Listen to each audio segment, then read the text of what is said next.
ఏలూరు జిల్లా జంగారెడ్డిగూడెం పట్టణంలోని శ్రీ నూకాలమ్మ అమ్మవారు విశేష అలంకరణలో భక్తులకు దర్శనమిచ్చారు.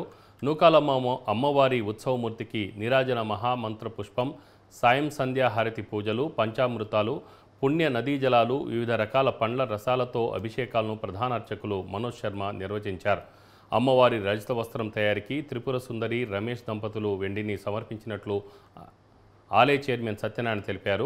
అమ్మవారి ఆలయ అభివృద్ధికి సహకరించిన ప్రతి ఒక్కరిపై అమ్మవారి దివ్య అనుగ్రహం ఉంటుందని ఆలయ చైర్మన్ డాక్టర్ రాజా సత్యనారాయణ అన్నారు.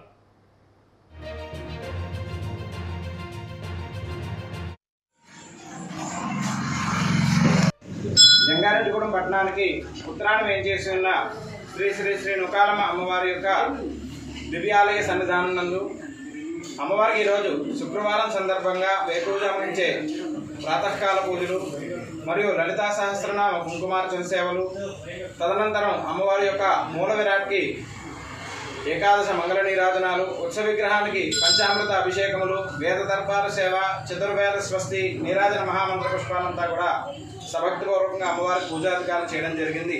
ఈ కార్యక్రమంలో భక్తులంతా కూడా పాల్గొని అమ్మవారి యొక్క అనుగ్రహాన్ని పాత్రలై తీర్థప్రసాదాలు స్వీకరించి ఉన్నారు. శ్రీమాత్రే నమః.